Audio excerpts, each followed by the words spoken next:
Okay.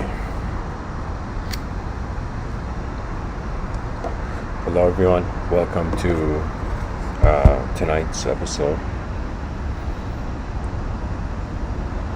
A very interesting idea occurred to me that I felt very few people, or maybe no one, has truly commented on it to the depth that I'm attempting in this episode.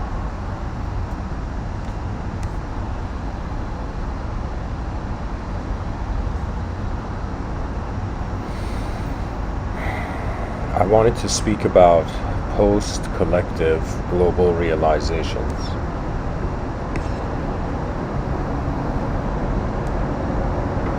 And in some sense, what can human beings do with a singular field behind their eyes? So what it is that there's certain contexts that I'm looking at the title of this episode, and this episode may be a short one, so it's a casual episode, but I want to share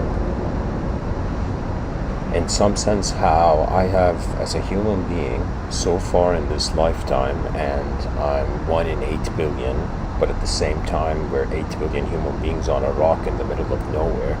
So in some sense the mysteries of reality surpass just an individual right and wrong. That means I am talking about something that goes beyond what we can see and is in the domain of potential and probabilities of how reality currently can move forth. You see, I have looked at the past and I have wondered, how have we come to this point? And I have looked at this point and wondered, where are we going to go in the future? Now, in my efforts to wonder about the past of humanity, I came across certain traditions of thought, certain, let's say, mystical traditions.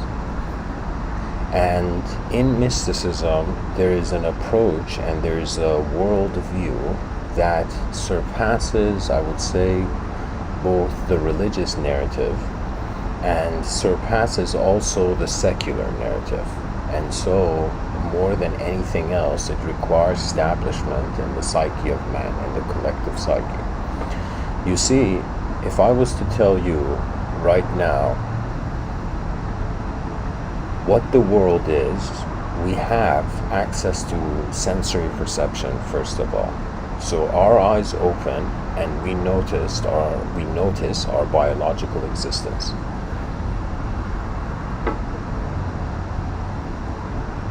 This biological existence has a backstory, and in some sense, when we look at the world, it was as if it was just the earth here.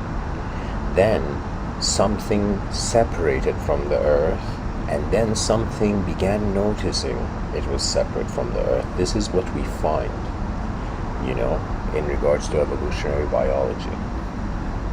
And so there seems to have been a journey, a sort of snowball effect into complexity type of journey for the intelligence that we are now. And there's a word we use when we speak about human intelligence. We say consciousness. Now, consciousness, some scholars differentiated between the word awareness. And so consciousness is conditional to form. It's an intelligence found in, so you can say, in a environment, in an environmental condition. It is found in conditions. In regards to reality, it's conditional to something, to a point.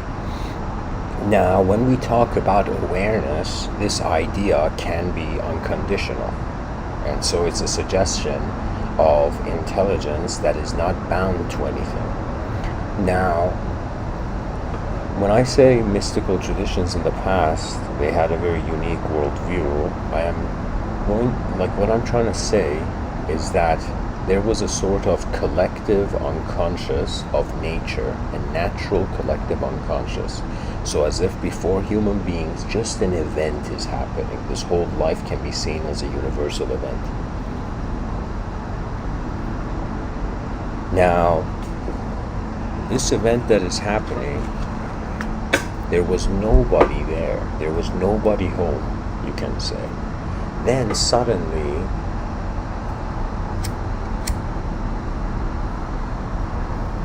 a light was kindled in matter. Matter began becoming a subject.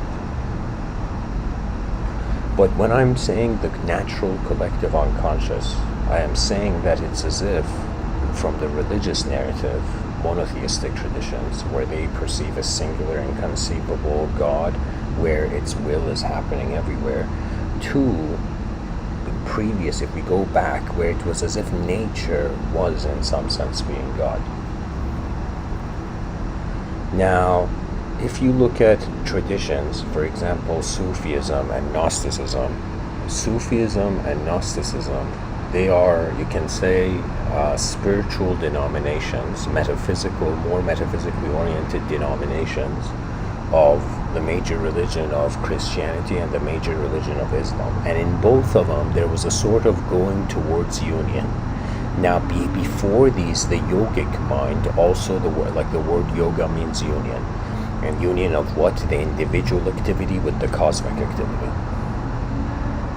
So that's what we find, that back in the day, there were human beings who they would either go into caves or they were in churches or mosques, and they would aim their life towards the divine will, you can say, towards God realization. Or at least from the monotheistic sense, the realization that God is not just in, like the monotheists, they say, it's like, I want to give this words. The monotheistic tradition sees God in the room, but the polytheistic tradition sees the God is the room. There's a difference.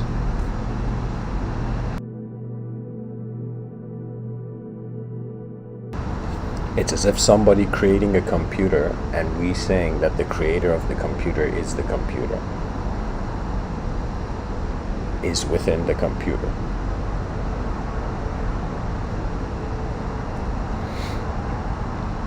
They pretty much had this view that if you look at human intelligence, it's as if, like, when it comes to the mind and that which goes beyond the mind, it is present in a singular field. And when you look at what's in front of the eyes, we identify it through, you can say, a particular way, in some sense through particles. So in some sense, it's as if we are phenomenology that is constituted from particles, and this phenomenology is moving somehow. So the mystery of the source of the movement of matter, in accordance to the free will and in accordance to the human intelligence, it just opens up this domain where we're wondering, okay, is our minds a part of a field, or is it in some sense just limited to the body? Now, there was a man by the name of René Descartes. And one last thing to say about the Gnostics, the Sufis, and the Yogis, that they actually saw life as a dream, as a simulation. They saw an illusion or a veil. And in some sense, their aim was through detachment and selfless devotion, attain union with the ultimate state of reality, which is truth. So what I'm trying to say is that before the type of collective we find right now in 2021, where we're all human beings dressed up, named, and navigating through technology, it's as if prior to this, individuals working together, there were individuals that pretty much went in, again, caves or states, unique states, and in those states found themselves to be that field. Now, the thing I wanted to say is that we come to a philosopher by the name of René Descartes, and I would say this person is one of the most incredible human beings and has shared one of the most incredible ideas that can relate to humanity, and especially for the future. It's as if he was so ahead of his time. It's scary, in my view, at least. So René Descartes, this philosopher and mathematician, he projects this idea into the collective psyche, and he in some sense says that there's something called mind-body dualism. And mind-body dualism is a suggestion that the mind is in its own dimension and the body is in its own dimension, and these two do not necessarily connect. Now, from René Descartes' time, let's say in the past, we come to the present, and when we ask ourselves, what is consciousness? How are we conscious?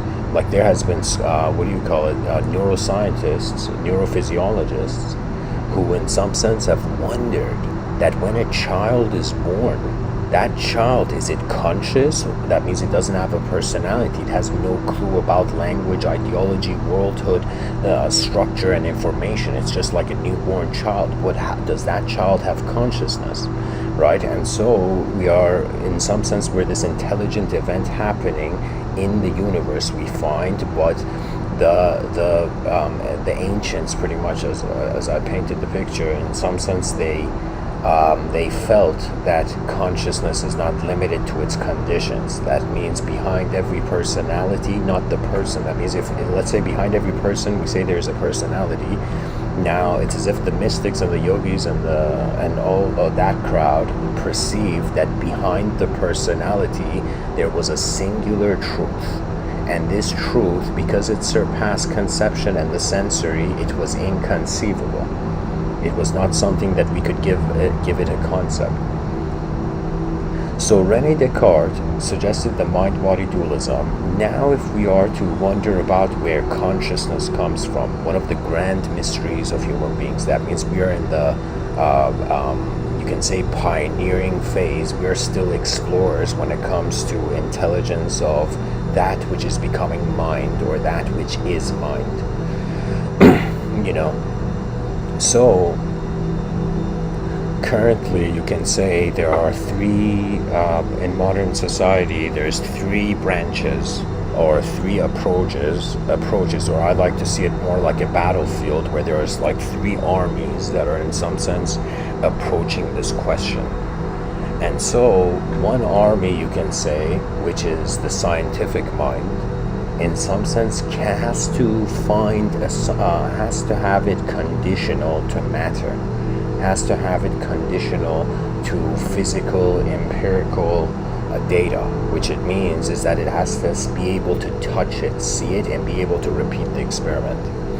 So the scientific army, or you can say that initiative, that dimension of approach in modern times, is concluding that we actually, what we call a person, is a meaningless, this is very important, it's meaningless on some level because it's just neural behavior, and it's as if the brain is a sort of jar with mini lightning bolts taking place inside it. It's a jar of lightning, literally. You know, and so the brain, in some sense, how would I say it? What we are saying is a personality is actually a brain happening. And so what is the brain happening? They say this, that it's as if what the physicist what the biologist can't answer, in some sense the physicist can answer, and what the physicist can't answer, the chemist can answer. Or no, excuse me, I went down the staircase differently. This is the approach. First of all, we think of it this way, that there's a psychological human being. We're like, how, from a material sense, we're like, how's this human being being a human being? We're like, okay, it has to do with the brain. The development of the brain, in some senses, in the domain of biology. Now, the biologist is like, wait a minute, how's the brain happening? It goes to chemistry, and then the chemist is like, how's this happening? It goes to the physicist. And then, prior to the physicist, it's a complete shift, a complete 180 to a dimension of experience being able to take us further than our language and our language-based knowledge can. So what I'm trying to say is that the brain is a chemical reaction. You can say it's a set of chemical reactions. It is in some sense a sort of movement where it's as if an atom doesn't have a personality, but a complex group of atoms does, moving in a unique way, right? Or it's as if a neuron doesn't have a personality. We don't speak about neurons as if they're people, but it's as if the neural movements make up the person's behavior. Right? So from the materialistic perspective, that first army, you can say the army of science, in some sense, and I'm just using this language of army just to give it style for the future generations to get curious about it. The army of science is entering the battlefield with the war with this problem or unknown mystery of consciousness, and it is concluding that it is the brain. So without the brain, there is no projector of consciousness. Okay.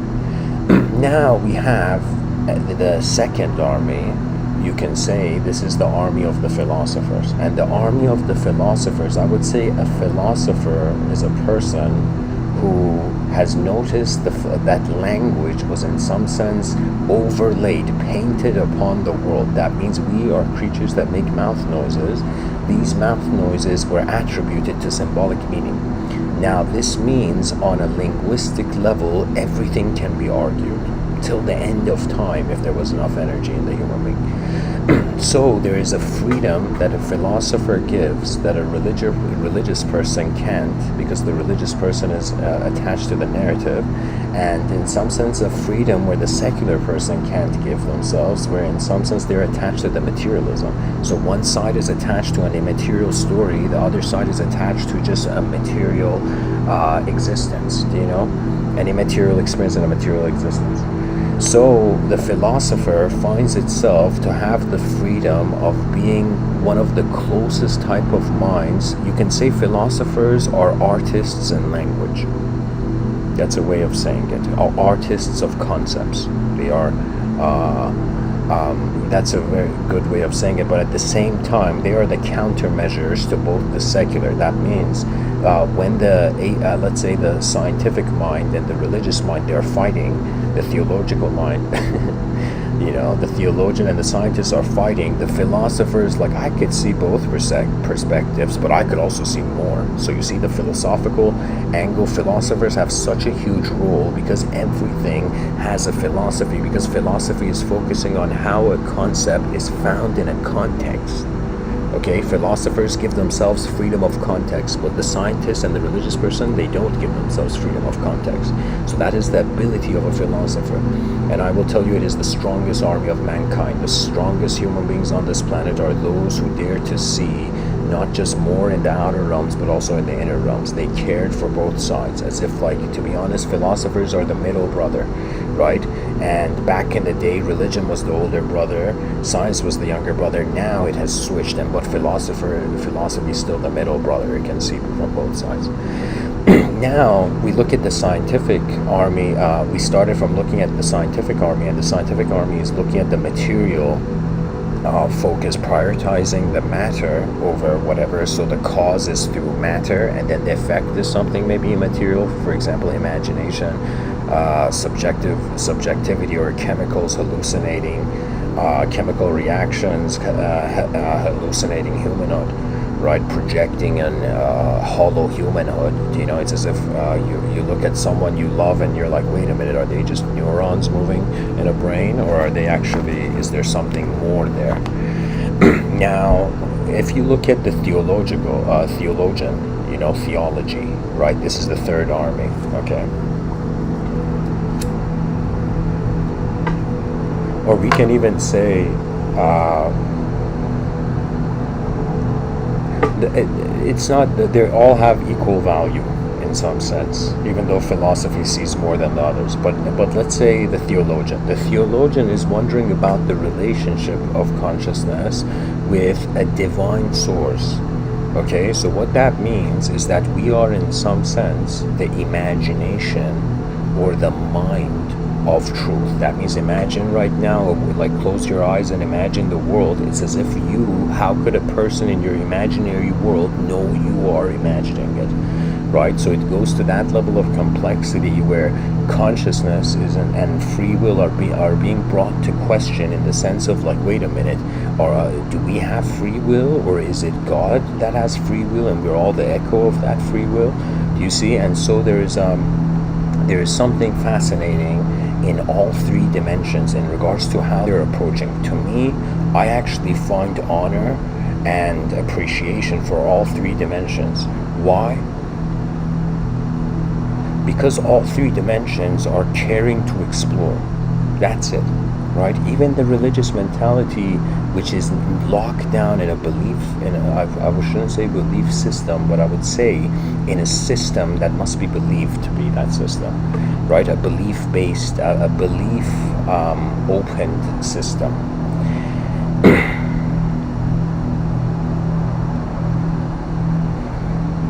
And keep in mind, guys, that the title of this episode is Post-Collective Global Realizations.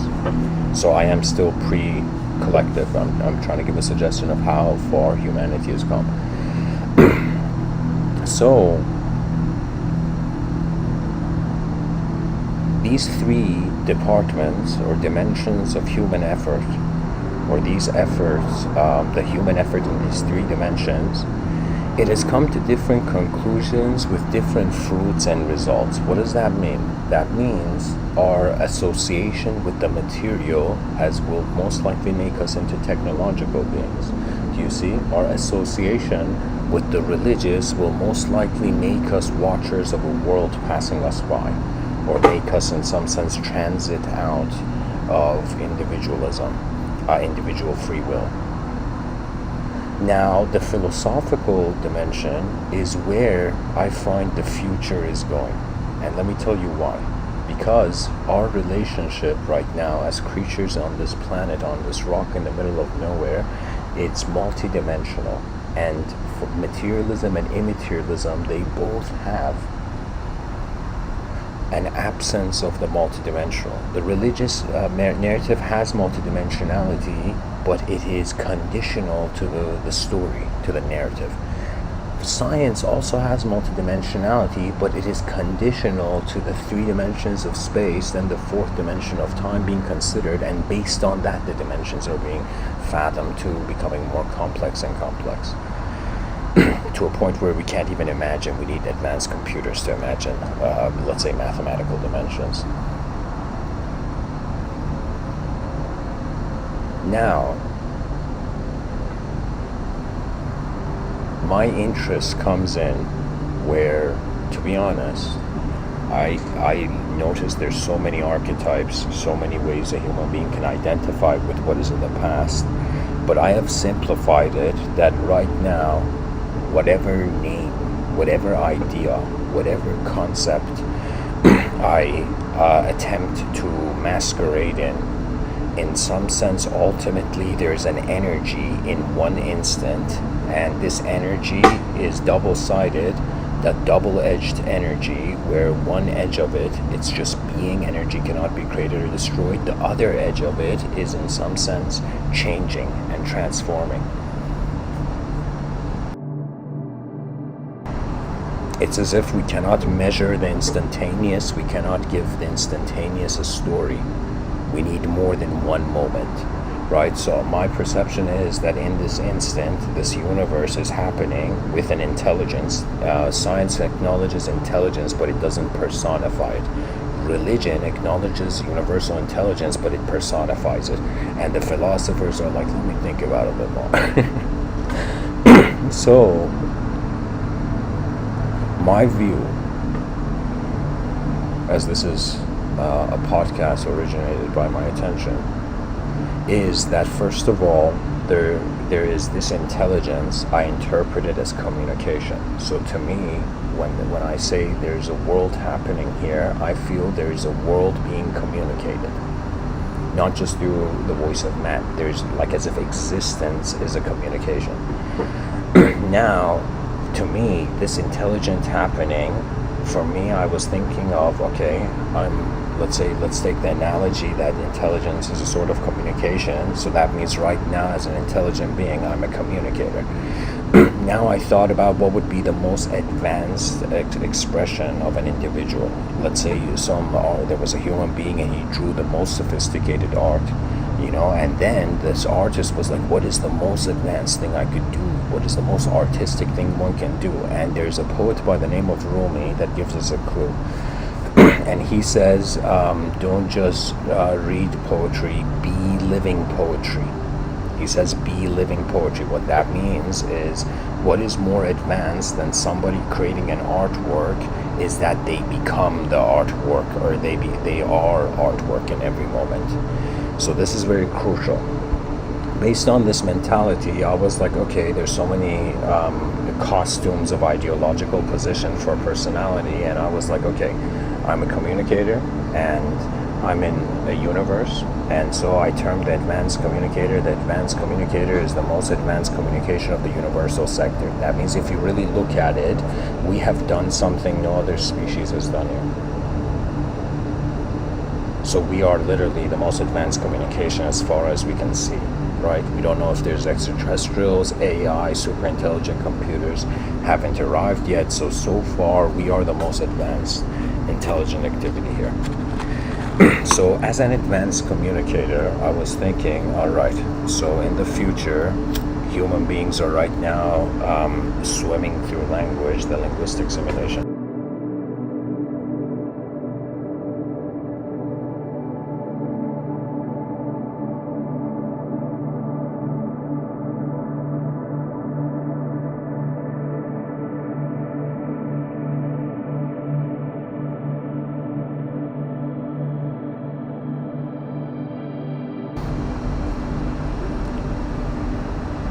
And what will happen if literally tomorrow, or maybe years from now, or maybe many years from now, I was thinking, what will happen if we all suddenly realize that what is consciousness is a singular field. It's one event, like it's one thing, right? We're so used to understanding life as something separate from the earth, which makes us two things, that I wondered, okay, let's say a species had to transition, as if the rug of individualism was pulled from under our feet, right? What would that imply? What would imply if everybody on the planet, this is what I mean post-collective. So first a collective situation has to occur. Right now people are so, our inner realms are louder than our outer realms, so we care more for how our eyes are open rather than how the eyes of the species are open, right? This is why you see violence, cruelty, and war. But if we cared about the eyes of the species, as if every child was taught, okay, regardless of your belief system or disbelief system, regardless of how you're looking at life, don't forget 8 billion creatures on a rock in the middle of nowhere. This is the most important thing. This is what we have to hold on to. And to all those people who think they are solipsists, just a second, guys, I gotta connect my laptop to the charger.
Okay, what was I saying?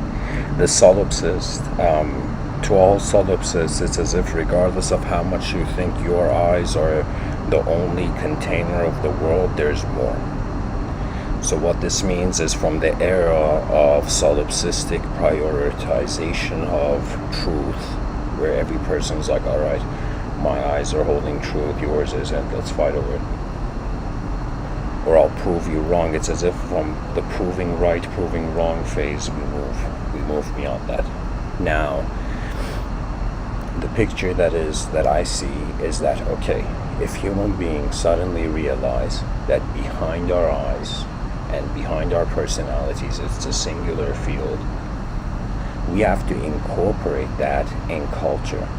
we have to, in some sense, bring something that is beyond the materialistic notion of the earth onto the earth, and it would be, you can say, a relationship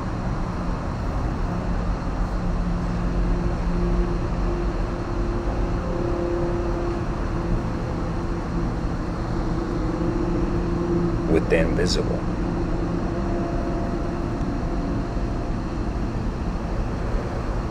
I feel the first thing that after a post-collective global realization, where let's say the leaders of nation are just declaring this to people, that means if there's one human being suffering, we're all behind the eyes of our eyes experiencing it. So this would mean a complete reform and approach of human behavior.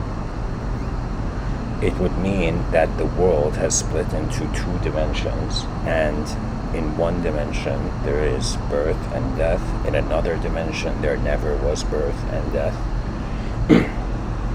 So it would mean this division in culture between, you can say, the eternalists and the temporalists. And what it would imply is, in some sense, a massive research, a massive, gigantic, where every person on the planet is not just wondering. This is where I would say, after the philosophers ground the collective, singular collective truth behind our eyes, the sociologists are up next, and the sociologists have to, in some sense, wonder about how we define the human idea in society when it's one field. So it's, you know what it is? It's like I'm saying, we're all fish in an ocean. Suddenly we realize, wait a minute, we are the ocean, right? So it would completely change first of all, massive fear of death will go away. Our relationship to the sacredness of birth and death will go away. This is something that a lot of people in metaphysics don't realize. But I think it's part of,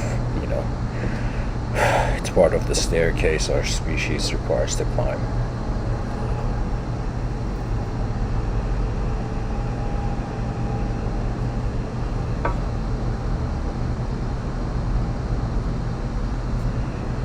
People will begin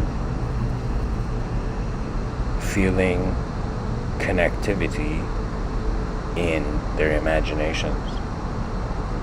They will feel and start tuning in to collective events. So imagine if in the future there is cyberspace. This is a suggestion of, let's say, I don't know, 120 years from now, there's group minds. So just like a person goes and joins, let's say, a Discord group, or they join some server or some collective digital group, in the future, that collective digital group would be like one mind, where, let's say, 8 people have access to, or whatever number of people have access to. Now, if this is realized on the level of consciousness without the need of technology, as the ancient yogis pointed to, the ancient mystics, it would imply, how would I say it?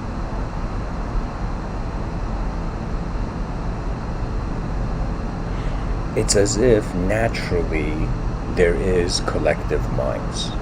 And so it's as if people, spiritual people, are like, yo, I got a soul, and I got past lives and future lives, so much to deal with. Suddenly, it's going to go into the notion of the oversoul era, where I would say it's no longer just individuals that are the priority.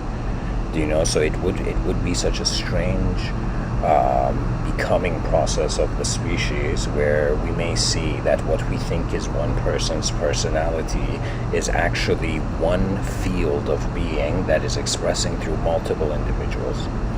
So in some sense, if there was this saying, not saying, they did this, anyways, there was this finding that there were these chimps like on this island, and these chimps would somehow, I don't know, I think it was potatoes or something, they would get a potato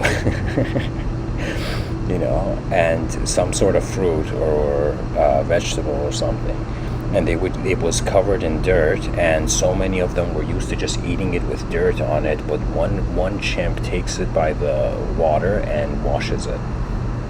Okay, this is happening in one island. The moment this chimp does this, somehow other islands, all the chimps, begin doing the same thing. And so it's remarkable to the community that was observing it, the scientifically inspired community that was observing this event, where they were like, wait a minute, these chimps had no way of going to the other island. It's not like one chimp swam all the way to every single island, kind of sharing the message. So it's as if they were like, wait a minute, it's as if one human being updates, other human beings update, or one chimp updated, other chimps update. Do you see what the parallels I'm trying to draw here?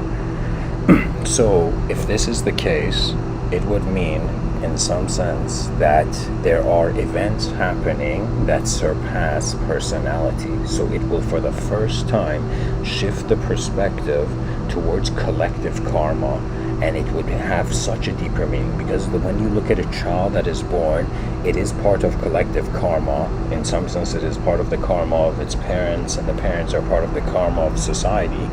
Now, this child, as it begins, as Jacques Lacan calls it, the mirror effect, this child begins to look in the mirror and notice its own individualism. It begins to have individual karma, because it's shaping the moment towards through the lens of the individual.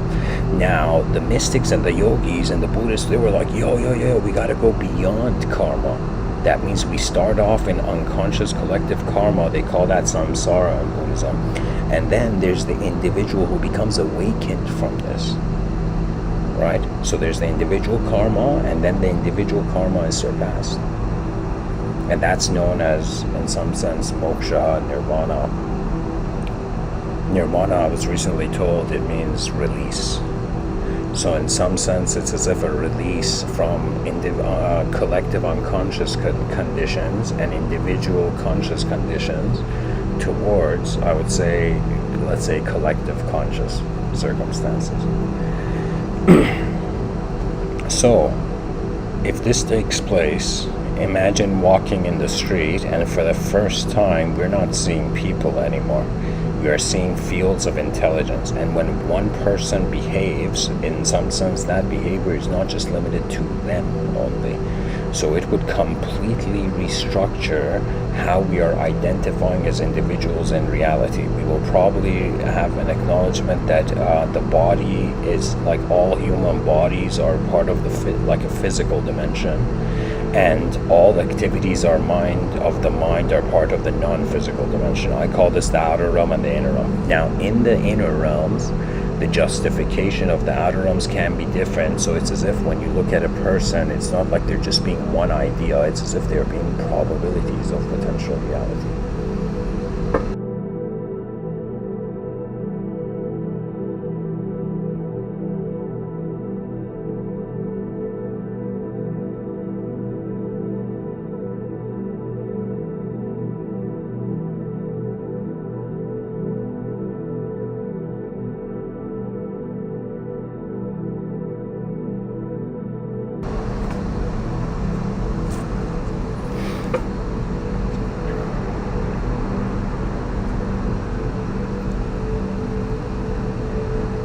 So a post-collective period of human life will be a period of human life where there is no fear of death and life.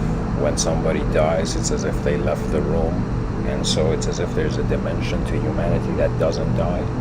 It's as if what we think is, there was this experiment I gotta share that evidently, I forget the term, there was a doctor who was studying cardiac arrest. And cardiac arrest is when they, in some sense, declare that the person is not breathing anymore. It's not alive. It's as if the heart has stopped. Now, there has been incidents. So what happens when somebody gets cardiac arrest is that after they come out of it, as if they're declared dead, and then somehow they come back. Some cases, the person suddenly somehow comes back and is alive. When they look at the brain, it's inflamed. So the brain is inflamed for like a period of 70 hours or 72 hours or something. and then afterwards it smoothens out. It's as if it calms down, as if it is approached, as if it has emerged, as if it has returned back to normal. And so then the doctors go and interview these people who were in cardiac arrest as if human beings, where the whole biology was paused for a moment, as if the game of life was paused.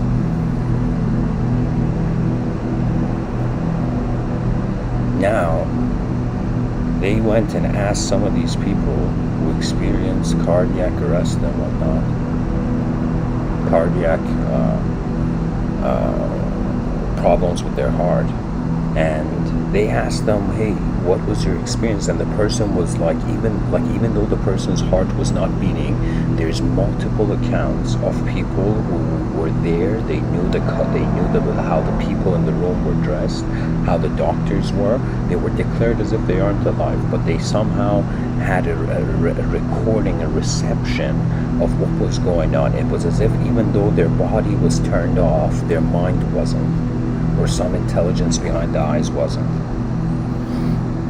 Now, this implies that we are in an individual server and there is a collective server. And so this is why I would say I see parallels to this idea in yoga and in the Vedic thought, where there was this deity figure by the name of Rama, this enlightened person who, in some sense, they considered him the perfect archetype of man. And so one person goes and asks Rama, he's like, Rama, why do we have to work for enlightenment in this life? Why do we have to go through this suffering and all this? And Rama says, you don't realize how good you have it. That means they had a multidimensional perspective in Vedic thought, and Rama tells them beings in lesser dimensions, they can't even ask the question of enlightenment, of an ultimate resolution to the existential condition. And those beings in higher dimensions, such as the gods, are so busy getting offerings that they never wonder about where they are. It is the human life that is, there is a balance between suffering and the release from that suffering, where there can be an activation of an awareness beyond the framework that reality is found in.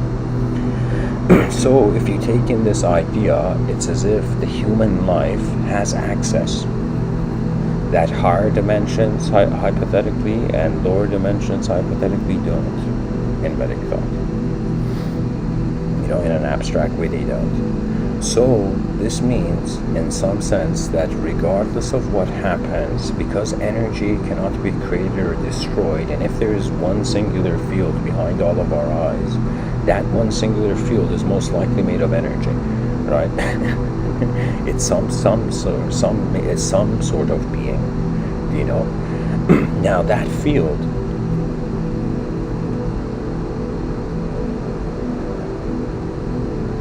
is unconditional to the conditions we find. So the more we acknowledge a sort of singular life, a force of life within all forms, it's as if the less we are identifying as life forms.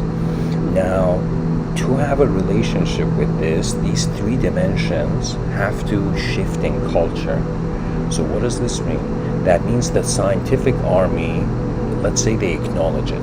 Let's say they're like, wait a minute, there's something that is watching the whole film of life, but it is not in the brain, kind of going back to René Descartes' mind-body dualism. So an approach for the scientific mind would be as if, could this be particles that we cannot measure yet? As if it's a subtler body that is beyond, it's like a greater onion layer. Okay, but it's still an onion layer. So the scientific mind would go back to the notion where they would say back in the day there were 5 elements: earth, air, fire, water. Chemistry class was short. And ether. And ether was space. And some people, I believe it was Plato, who he considered effort, or it could have been Aristotle, where he considered ether to be based on a particle, but it's as if like an invisible particle, or maybe perhaps even on a quantum level of consideration, but even more subtle than anything that can be measured. Okay, as if something that we cannot find in any way to capture, as if a fish we can't capture with a net or any technological net we've developed. Okay. So the scientific army would approach it in that manner, and in some sense will begin looking for hidden particles, a sort of hidden physics, of hidden materiality. Okay, now when it comes to the religious person, it would be a testify, it would be a verification. Okay, so the religious people on the planet, let's say this post-collective global realization happens, everybody's acknowledging singularity behind our eyes, so the religious person, the theological mind, will be like, okay, right, we suddenly found we found the fabric of God's mind. You know, it's as if, or we touched God's mind, or God's mind found a mirror. Okay, or how Swami Krishnananda would say, religion is God remembering himself. So religious people, upon the acknowledgement of the singular field, which goes beyond conceivable dimensions, will in some sense be like, you know, God is in the room, God is the room.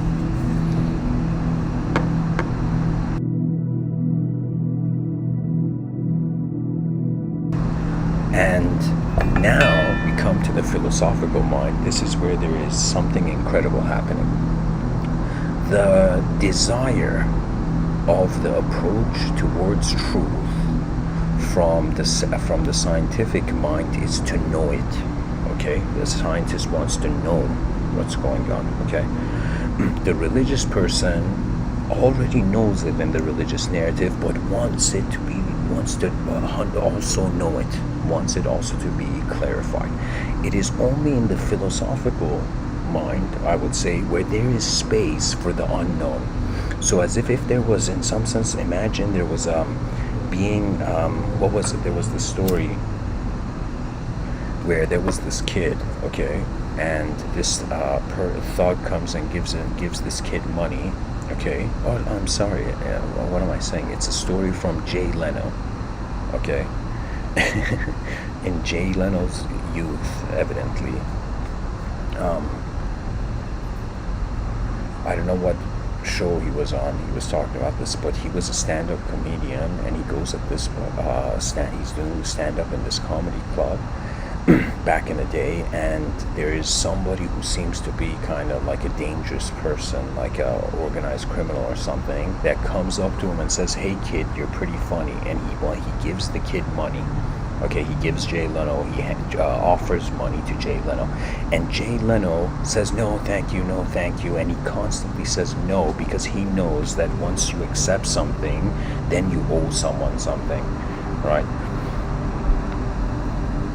So, in some sense, Jay Leno says no, and he doesn't take it. So when I'm thinking about that story, and I'm thinking about this relationship of the philosopher and the scientist and the theologian, I see that it's as if the scientist took the money, the theologian has already taken the money, and the philosopher is not accepting the money. It is where the unknown is still breathing, right?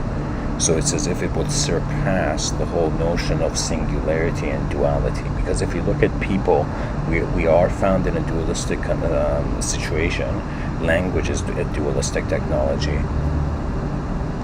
And when people suffer in duality as a self in a world, what do?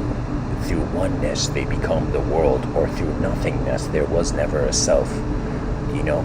So it's either get rid of the self or become the world mentality of trying to surpass the suffering of the dualistic oriented entity. Now, the philosophical mind has room for the unknown. And this is where human beings may have a new relationship with infinity, and it may be that right now we are drops, and it's going to become more and more like a river.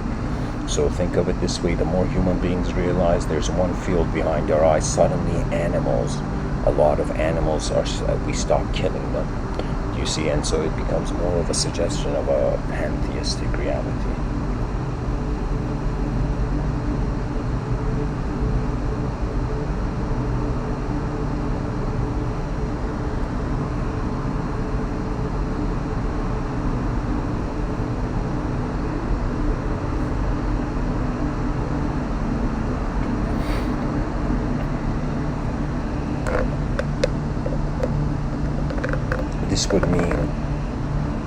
that universal human rights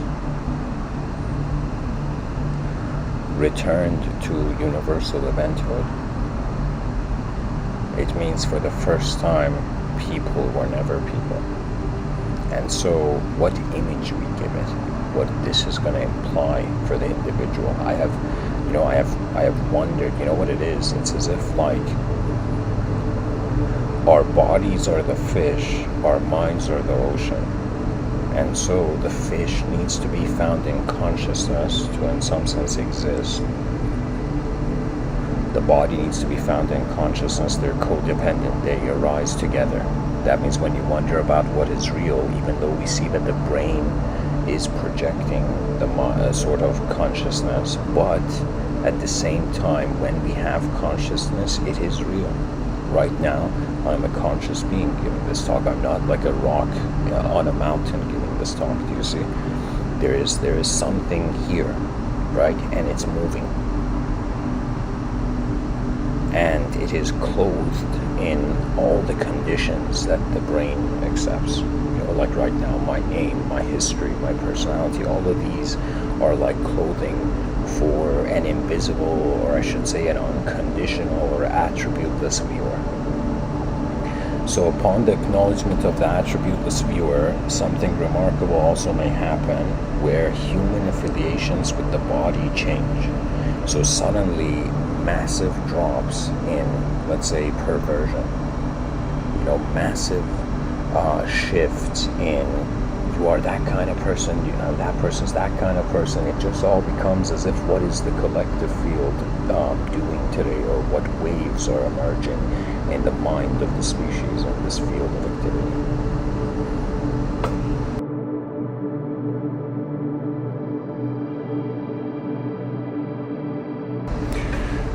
Now, something that may happen is that the species gracefully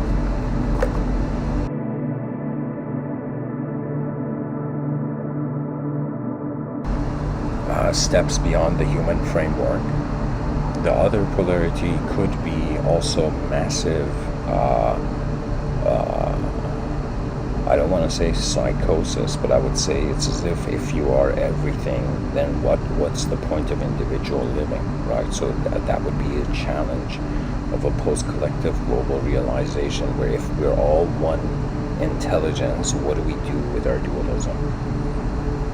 How do we even function it? The ancient yogis were like, abide by your true nature, but the modern man is like, have goals, have ambitions, become more and more updated as an individual, right?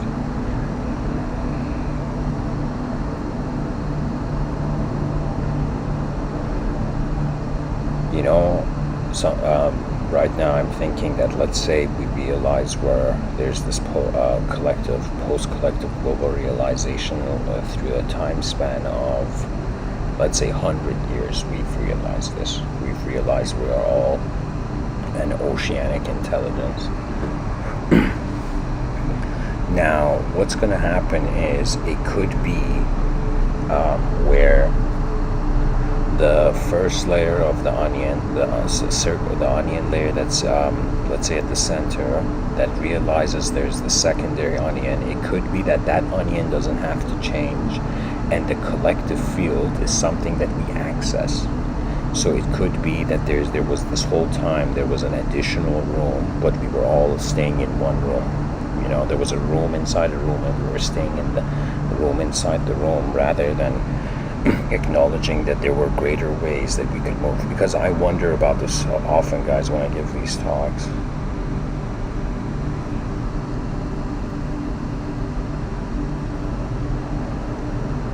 That my free will gives me a permission to move my body. Like right now, I'm moving my voice box, I'm moving my hand. But when I close my eyes, I can move visualizations. I can animate visualizations. For me, my inner realms are incredibly geometric, I would say. That means I often see geometry everywhere. Not just the geometry that the eyes see, but in some sense an ability to visualize geometry, or like visualize inner realm design over outer realm design. and it's not personified for me. What I mean by that is, like, I don't see other beings in my inner realms. I see geometrical shapes, and sometimes these geometrical shapes, when you look at the body, like, there's dimensions to the body that just happen, right? Like, you don't think about your heart, it's just happening. You know, you don't think about your breathing, it's just happening, right? But if you want to drink a glass of water, you gotta think about that, you know. So there is involuntary and voluntary, and what I have noticed in the free will in the inner realms, which is just how attention, like, a person can close their eyes and remember what they did yesterday, or visualize what they're going to do in the future.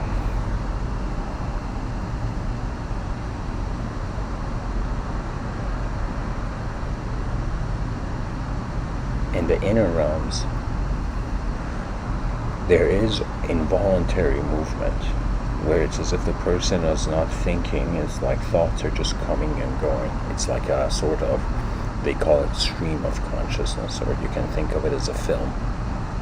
Like, a film is happening and you're picking up on certain frames of it. Now, but there is free will in the inner realms, and I've often wondered, it's like if somebody closed their eyes and they wanted to move their hand without their hand, they can. In your inner realms, you can. Like, right now, I'm closed, my eyes are closed, my hands are not moving, but I'm visualizing my hands waving in the air. You see, so where is that happening?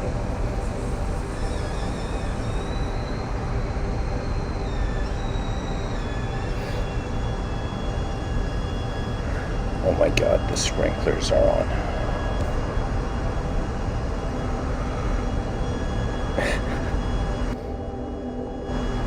So I'm gonna raise the input, lower the input, so the sound doesn't bother people. Oh man. Okay, hang in there, guys. Let me see what I can.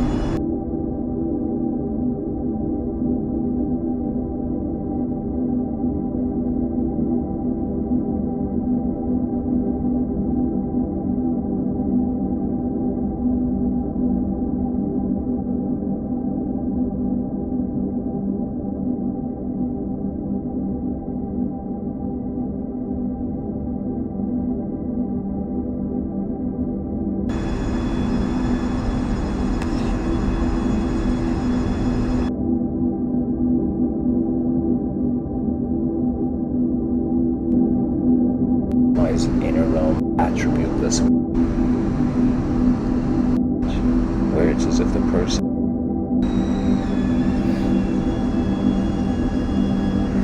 oh my God, the sprinklers are on.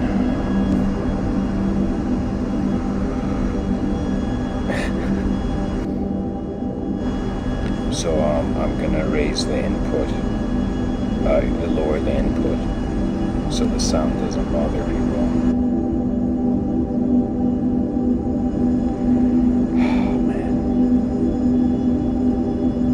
Okay, hang in there, guys. Let me see what I can.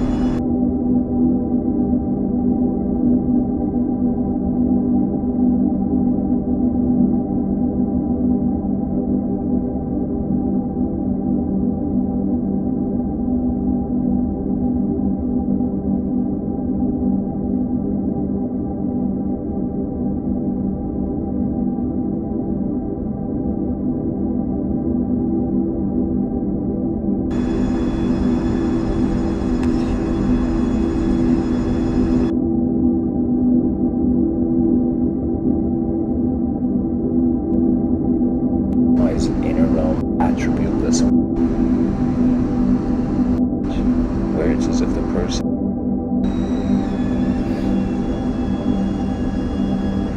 oh my God, the sprinklers are on.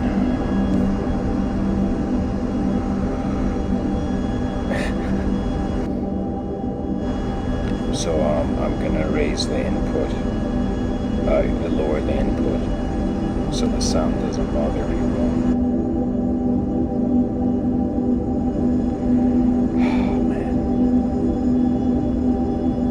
Okay, hang in there, guys. Let me see what I can.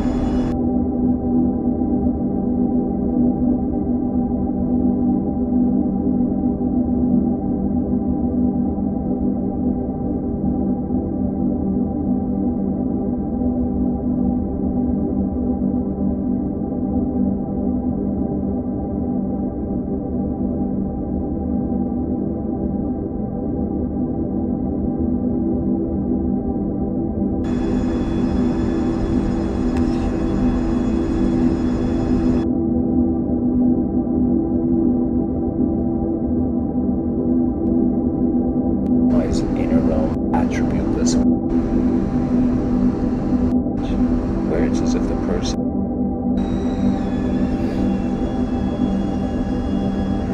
Oh my god, the sprinklers are on.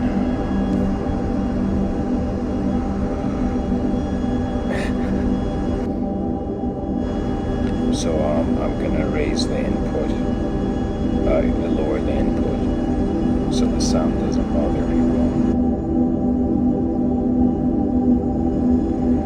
Oh man. Okay, hang in there, guys. Let me see what I can do.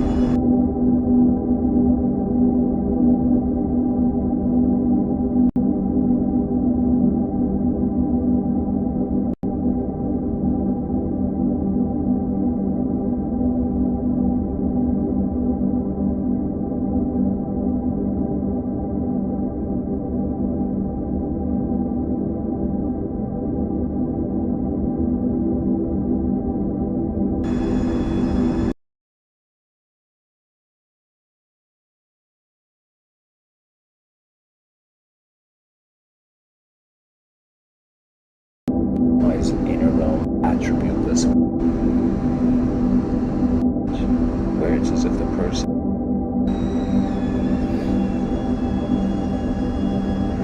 Oh my god, the sprinklers are on.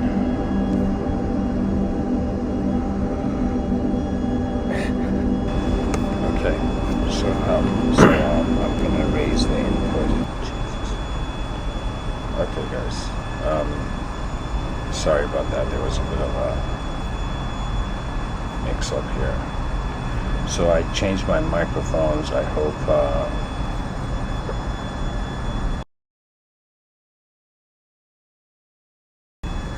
the sound of the sprinklers is less.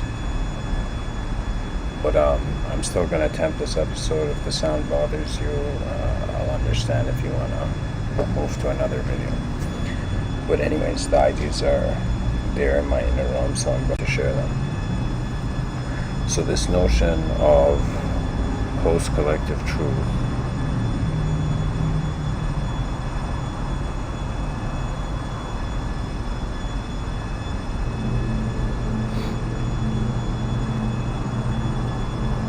it's just going to revolutionize our behavior as human beings. It's going to make life meaningful or meaningless based on how you look at it. If we see it as another additional dimension of movement, so it could be that right now we are in, let's just forget all views of dimensions and see it as if like there's a dimension of a body and then there's a dimension for the mind. Now that dimension for the mind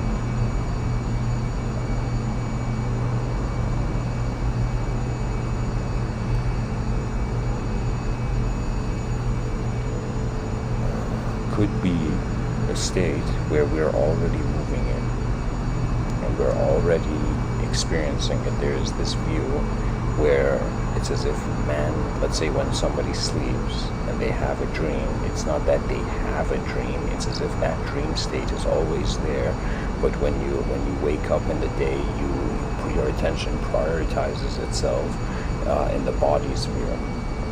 So what it is I'm trying to say is that this realization, this post-collective global realization, could actually be something that is already happening, because if we realize it's one thing, this whole time we've had unconscious contentment with it. As if something has been happening, just like this noise we're hearing right now.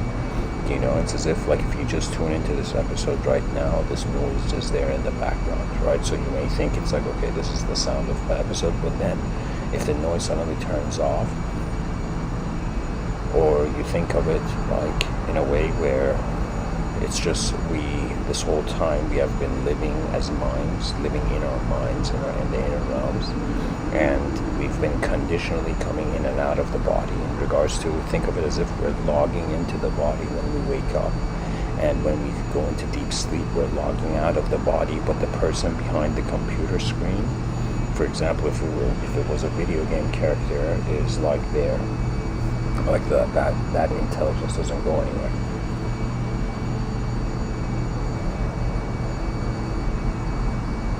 And so, of course, one dimension of it is that it goes beyond language. It could also mean that the future generations are going to become non-technologically telepathic more and more. So it's as if what people say is like synchronicities or appearances or let's say harmonious divinity or something. In the future, it's just going to be the nature of the modern human, I shouldn't say human being, I should say the modern being of human, you know.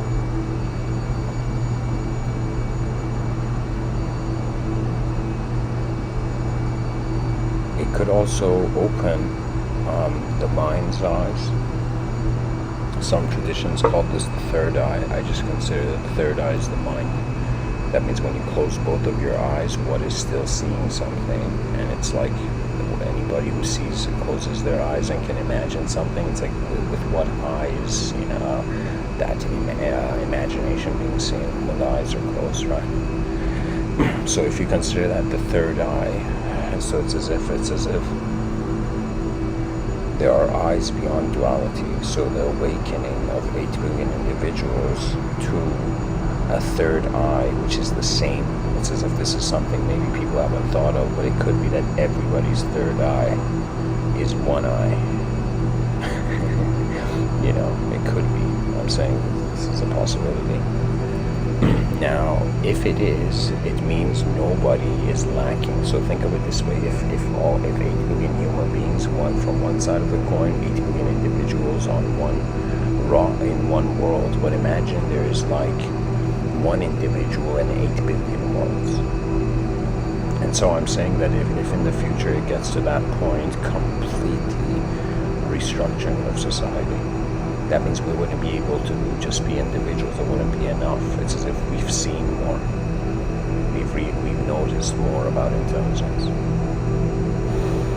It could also take away this mindset of achievement, which is on some level not good. There's a disadvantage if it happens quickly for the individual, but it could also be an advantage. It could be that those people who they feel that they have missed out on dimensions of life realize as if every person's biological eyes are just drones, and these drones are being viewed by a singular source, right? Because this notion, I'll bring it to theology for a moment, this notion that there is a singular, inconceivable God, and this inconceivable God is watching all of its creation to the point that its creation, through the religious narrative, is praying to it. So what does that mean? That means it's as if one being is being all being. So whether we start from the top of the mountain, come to the bottom, or we start from the bottom of the mountain and go to the same peak, you know, same summit, it's as if like this would be the same summit of intelligent witnessing. So it's as if it's like human beings that lived in the universe and suddenly realize that they are the eyes of the universe. It would be a state of incredible trust, by the way, because our distrust comes in feeling that other people are different. So when these differences become transparent, it's as if there is no one there to distrust, you know. At the same time, the trust becomes just experiential. So it could be that this human physicality and individualism we're experiencing in 2021 is just a phase, and it's like a middle phase of something that is going to a point where it's becoming experientially, or it's experientially remembering how it's all singular. Now, this oneness could be so instantaneous that whether we acknowledge it or not, it's as if as long as we want to move, or there is an urge of movement, it's like when the particle is moving in the field, the attention is on the part of the particle is on its own movement. But when the particle is still, it becomes like as if one being. So it becomes maybe how would I say it? It's as if anybody who doesn't move is one being. Existence is one universal being. The moment you move, or the moment you speak, your body moves, you have become separate. So it could be that movement and dynamism is the separate side of the coin towards a singular static being. You know, so dynamic doing is one side, static being another. Plato gave a clue about this. He said, time is the moving image of eternity. Time is for creatures that are in matter, and they change in matter. They change in space.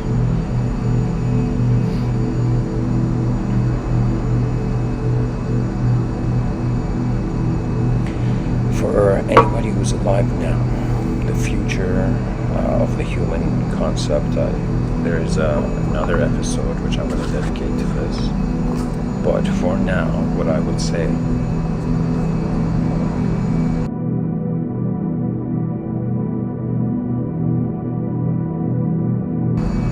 every human being requires to study their eyes and study the nature of their attention. And in some sense report back to the species, regardless of if the species is ready. That means, like, imagine in the hunter-gatherer tribes and somebody finds like blueberries or finds apples and they want to bring it to the tribe. It's as if no more thinking is the tribe ready. It's as if nobody will ever be ready, because there is no such thing as perfection in a changing world. There's just levels, you can say. Greater levels based on where you are, or lesser levels. So because we want to advance and we want to reach a point where the advancement is accelerating, I don't want to say towards the speed of light, but we become so advanced that conceptual fear and conceptual joy is gone. And so it becomes just a pure experiential reality. It's as if right now we're in the era of experiencing the freedom of the observed. But in the future it may reach a point where we are the freedom of the observer. And the freedom of observer means that your physical body in the singular field of the mind is actually being infinitely probabilized. So that means, imagine every human beings, imagine 8 billion human beings, their minds are one intelligence, one field. Now what would this mean? That means every 8 billion, that means one person does something, 8 billion opinions are right there, 8 billion perspectives are there. And so it could be such a massive informational kind of massive probabilities of existence, where it could be that when one person has an opinion, okay, that opinion can go through 8 billion channels, you know. So what it means is that for the first time we stop seeking knowledge, because all knowledge is us.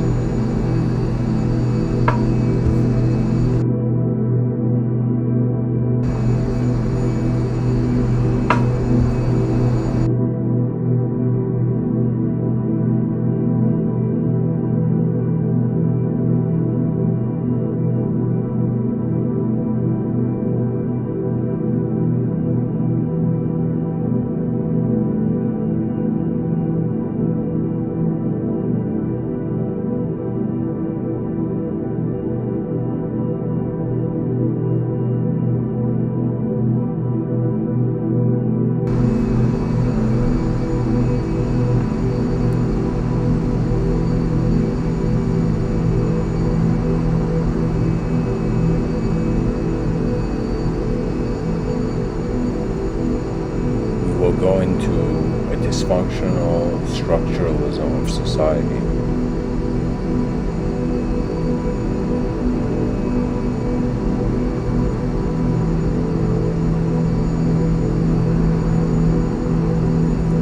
And when your eyes are not just your eyes, massive responsibility falls on every individual.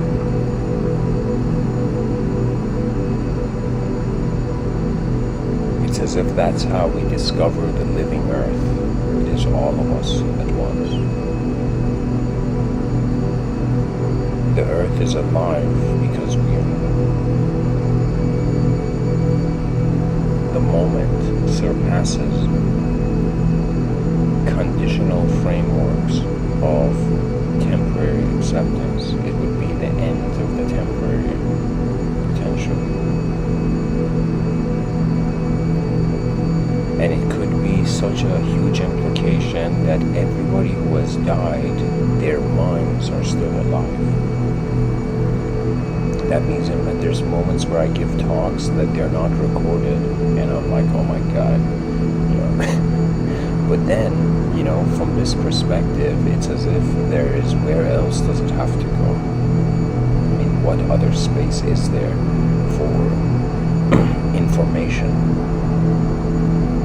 or mind designs or mental designs?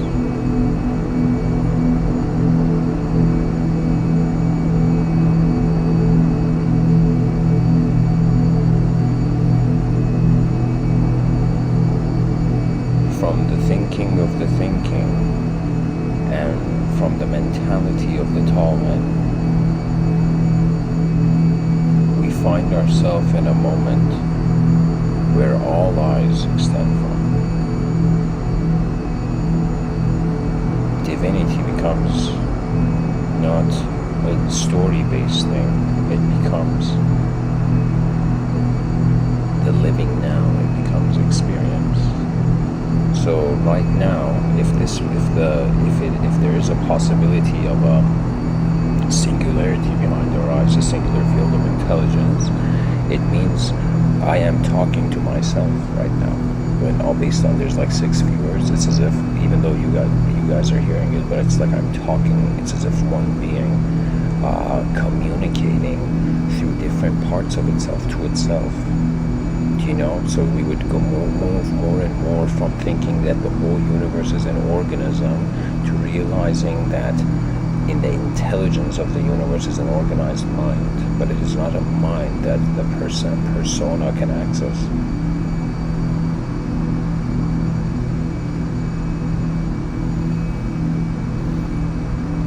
Like a concert where the person can't bring their own drinks into the concert, right? It's as if there's dimensions where we can't take our personalities in. Yet, in remembrance of, you can say, that unified field of activity,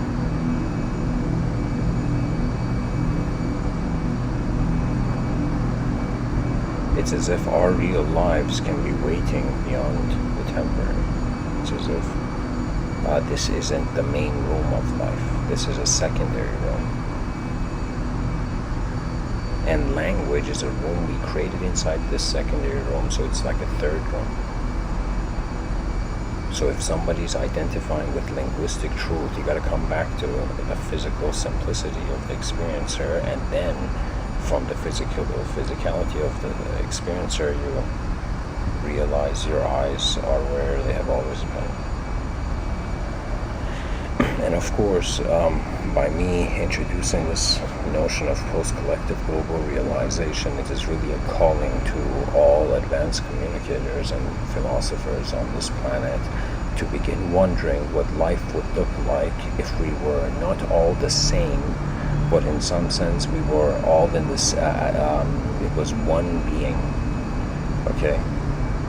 This doesn't mean it's the same. That means, like, right now, I have memories of myself yesterday. I have memories of myself years ago, months ago. So these are different moments, yet I am one being. I say these are my memories. So it's as if we are beginning to look at reality from the eyes of my universe, my universal intelligent event. You see, and that my surpasses the universal intelligent event, right? So it would be a phase where you can say the universal selves of different people are activating.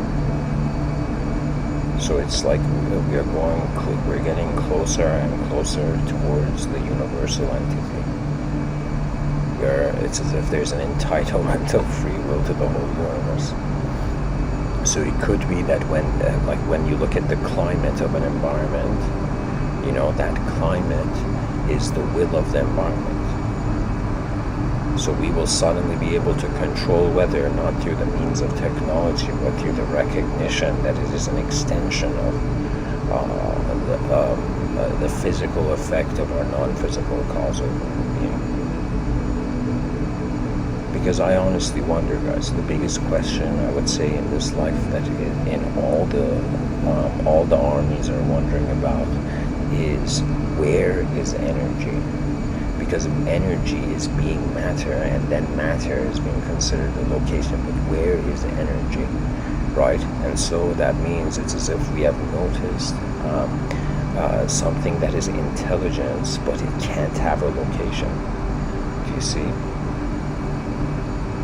So we are going towards a point where beyond locations, we have to somehow create a room in culture to acknowledge that.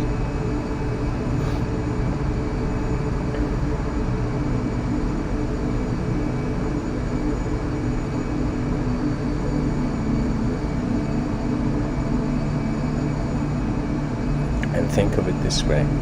What is one idea that if there was a post-collective global realization where everybody realized they're everybody? What is one idea that fits into it that we have alive in our cultures? It is the idea of love. You know, it's as if they have this saying where they say love is like two souls, two moments that become one moment. You know, or two from, let's say, a metaphysical perspective, two souls with two different karmas where their karmas intertwine, you know, and based on whose mind is stronger, that karma comes from. The karma of that individual comes into the driver's seat. So I would say imagine 8 billion human beings suddenly realize they're sharing the same moment of karmic expression.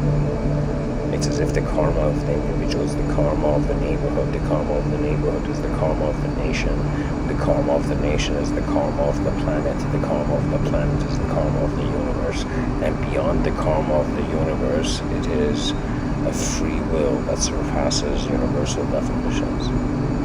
So beyond words, experience shall move, and what will society and culture do about it? And this is where there's an incredible room for global research. You know, that's the biggest challenge of philosophers in the future. How do we talk about something that is being everything at once? Anyways, guys, there's so much more to say about this, but I'm going to end the talk here. Thank you for listening, and we must appreciate the sight that we're given. There's a poet by the name of Rumi. He says, before death takes away all that is given, give away all there is to give. And even though at the same time there's someone like Ayn Rand who says a person should not sacrifice themselves for others and should not sacrifice others for themselves, right? So it's all about how in the future we prefer to either mesh the two rooms together, mix the two rooms, as if break the walls that separate the singular and the dualistic, or we choose to keep them separate, right? So it's probably going to be like a dimension of society where there's no personality in that sector. So it's as if it's like you go to one part of the planet and every person's just being one being. You know, they're all acknowledging they're one being, or you can go to a sector of society where people are just have remained old school dualistic. You know? The future will walk in ways, of course, that our eyes cannot fathom, but I feel that if there is a singular event, all time is happening in one moment. It's as if it's one film, and everything in the film is being watched in one moment.